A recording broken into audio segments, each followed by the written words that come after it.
Et donc, on s'est dit, OK, bah, si on faisait une application qui permet à n'importe qui de planter des arbres gratuitement tous les jours.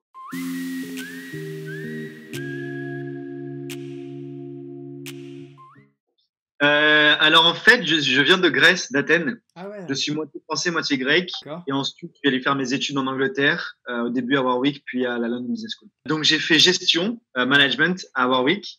Et exactement la même chose, management encore à LBS D'accord. et London Business School, pardon. Et en fait, j'ai cofondé avec les fondateurs de Starling Bank une nouvelle startup qui s'appelle Ziglu et qui en fait mélangeait finance traditionnelle Ouais. et toutes les crypto-monnaies ensemble. Ok. Ce qui fait Wow. qu'en fait, tu pouvais commencer à dépenser des crypto-monnaies avec ta carte au supermarché, par exemple. Ah, c'est trop bien. Et D'accord. en fait, je suis resté un petit bout de temps là-bas jusqu'à l'année dernière, début de l'été dernier, où je me suis rendu compte en fait que c'était intéressant, mais c'était pas vraiment le domaine dans lequel je voulais me lancer. Ok. On va dire que la fintech m'intéressait, mais j'avais en fait un peu plus envie d'avoir un impact dans la startup dans laquelle j'étais. En fait, on était tous les trois très intéressés d'agir en fait pour l'environnement parce qu'on voyait qu'il y avait de plus en plus d'actions Ouais. aussi à travers le monde par rapport à ça et, euh, et que nous en fait on avait tous un peu une raison personnelle pour laquelle on voulait passer du temps on va dire là-dessus. Et puis il y avait eu une soirée où on s'est revus parce qu'il y avait un événement qui était organisé avec l'école et puis on avait commencé à parler, on s'est rendu compte que c'était un sujet qui nous intéressait tous les trois et on va dire que la conversation a commencé à partir de ce moment-là et on va pas se lancer là-dedans.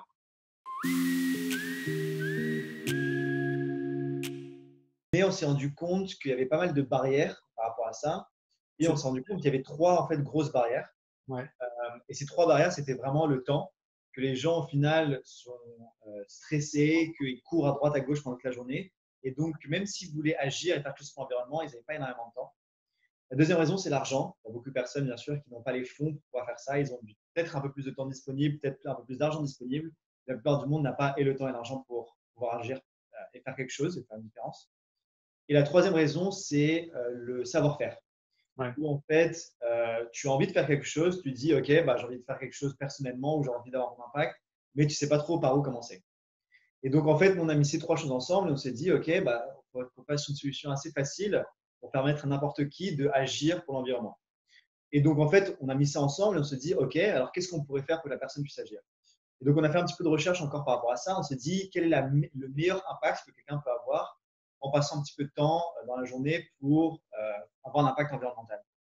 Et on s'est rendu compte que planter un arbre et en fait recréer des forêts, ça avait un aspect sur l'air, mais aussi sur la terre et en général sur la faune et la flore. Et on s'est rendu compte que c'était vraiment l'impact le plus puissant qu'il pouvait avoir en replantant des arbres et en recréant les forêts à travers le monde, que c'était vraiment l'impact le plus puissant qu'on pouvait avoir avec une arbre comme ça. Et donc on s'est dit, OK, bah, si on faisait une application qui permet à n'importe qui de planter des arbres gratuitement tous les jours.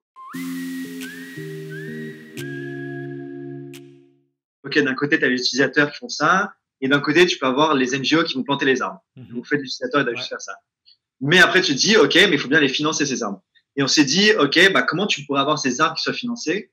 Et on s'est rendu compte qu'il y a un autre problème qui est cette fois le problème des business. Donc là, en fait, je te disais un peu le problème des utilisateurs. C'est qu'il y a beaucoup d'organisations qui commencent à se diriger pour être plus éco-responsables.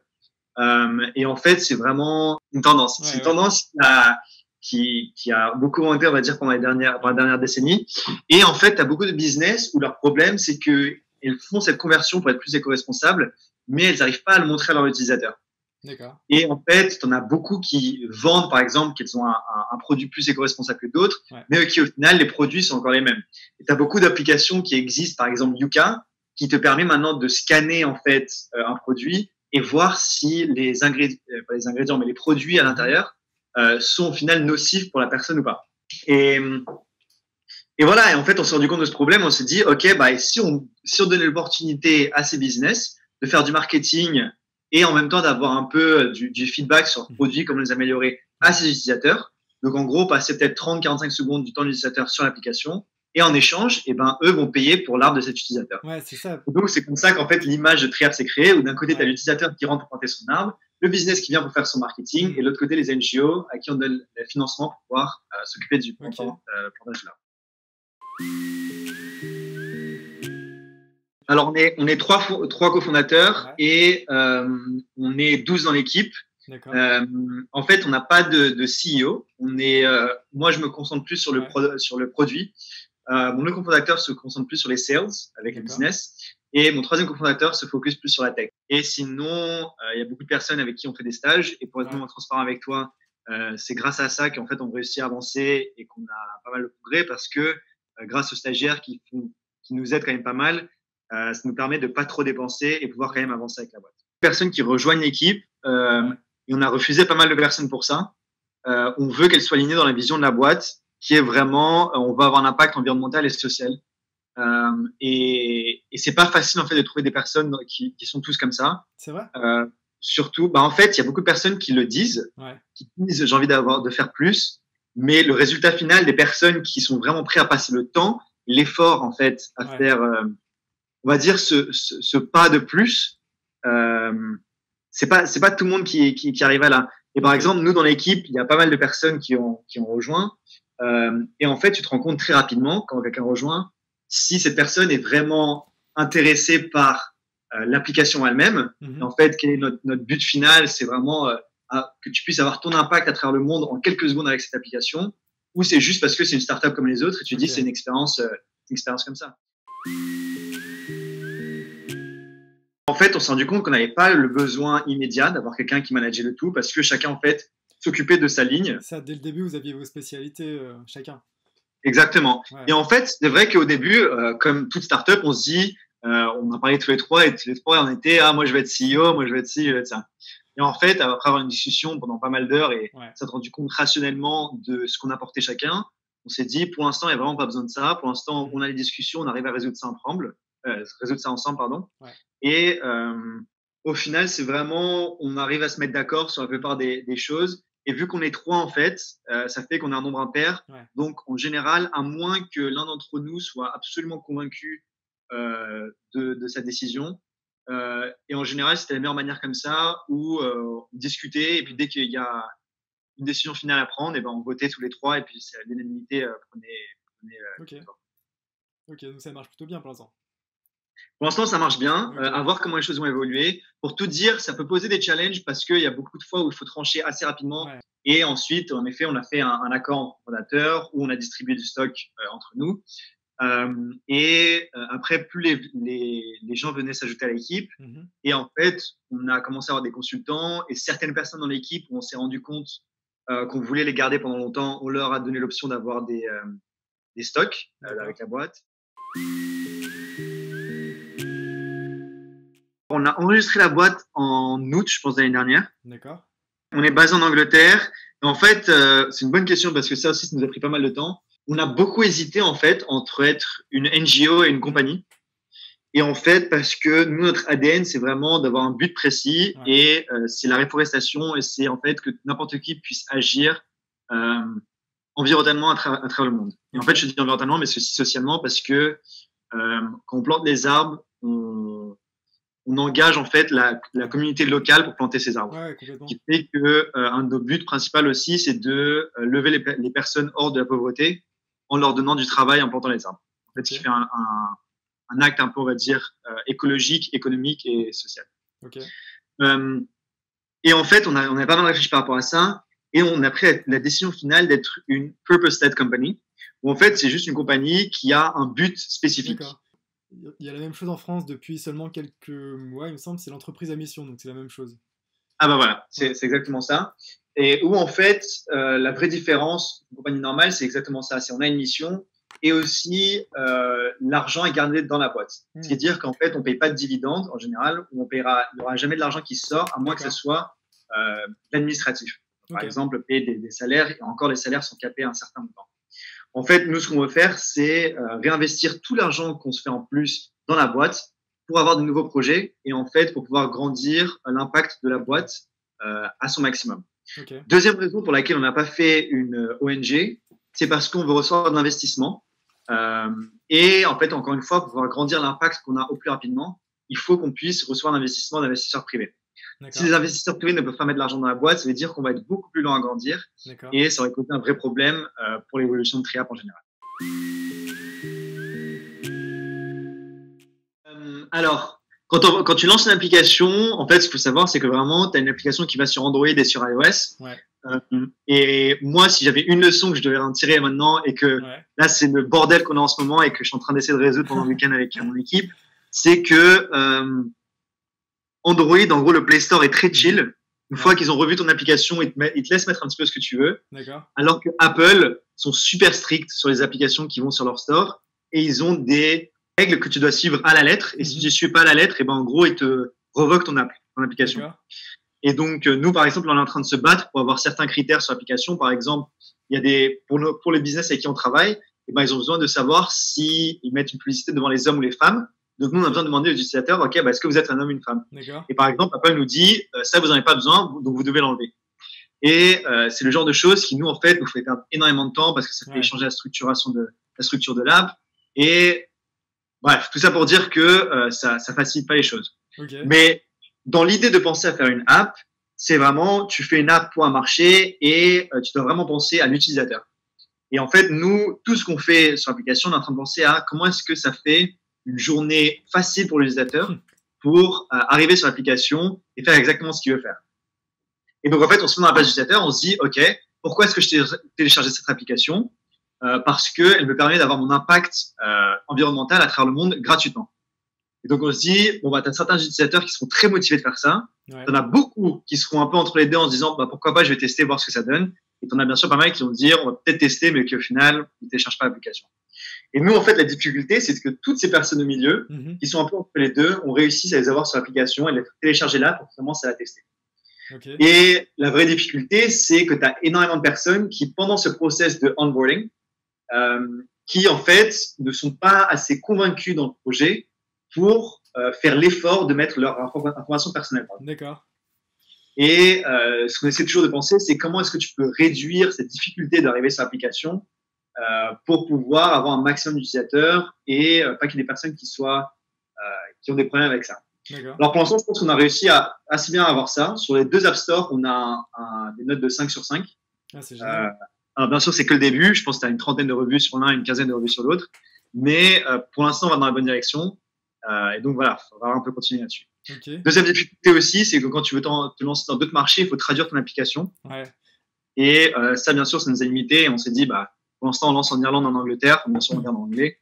Et après, quand on va penser à d'autres marchés, par exemple français, on pensera un peu des différentes choses. Ça marche. Je pense que pendant les premiers mois, c'est assez important de montrer et de en fait créer une petite équipe assez rapidement, parce que en restant tout seul, non seulement en fait tu valides pas ton idée, mais en plus tu permets pas à l'entreprise de grandir comme elle devrait. Et vraiment, je pense que surtout pour une application, le plus important au début, c'est d'avoir quelqu'un qui se focus sur la tech, quelqu'un qui se focus sur le design, quelqu'un qui se focus sur le product, et voilà, quelqu'un qui a un peu une vision sur l'évolution des choses. Alors, tout est financé par les 3 cofondateurs. Où au final, ce qu'on fait, c'est tous les mois ou en fait toutes les 2 ou 3 semaines, on met chacun tous le montant qui est proportionnel au stock qu'on a dans la boîte. Et en fait, par exemple, si on met 1000 euros, on va dire, on doit mettre 1000 euros en tout. Si par exemple, moi j'ai 10%, un autre a 10% et l'autre a 80%, je mettrai 100 euros, l'autre mettrait 100 euros, l'autre mettrait 800 euros.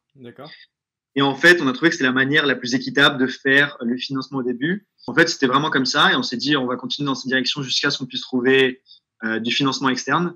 Où là, en fait, maintenant, d'ailleurs, aujourd'hui, on a terminé enfin notre pitch deck pour commencer à trouver des investisseurs. Où il faut qu'on commence à regarder au lever des fonds. Et en fait, on s'est vraiment dit, le financement, on va le faire nous-mêmes jusqu'à ce qu'on lance et qu'on ait au moins quelques business et des utilisateurs. Parce que, en fait, on a tous l'expérience avec des startups avant et il faut que tu montres que tu as de la traction derrière ta boîte. Si tu ne montres pas cette traction, ça ne sert à rien parce que, en fait, on sait très bien que les investisseurs vont pas être convaincus jusqu'à ce qu'ils voient quelque chose sur le marché. Et là, nous, on a une application, on a une quinzaine de business avec qui on bosse, on a un certain nombre d'utilisateurs et on se dit qu'avec ça, on peut facilement aller sur le marché et commencer à trouver des investisseurs potentiels. Alors pour la levée de fonds, nous on est en train de chercher autour de 200 000 pour investissement seed, de fonds de VC ou de angels. On ne sait pas trop encore. Pour l'instant, on est en train de parler en fait avec un de nos conseillers pour voir quelle est la meilleure manière. Bon, on va dire, alors, pour te donner un peu un timeline, on avait eu un peu l'idée et la vraie discussion sur on va commencer à bosser là-dessus. Donc, ça fait exactement un an. De avril à août, c'était beaucoup de discussions en disant on va aller un peu dans cette direction. On a commencé à faire des premiers designs.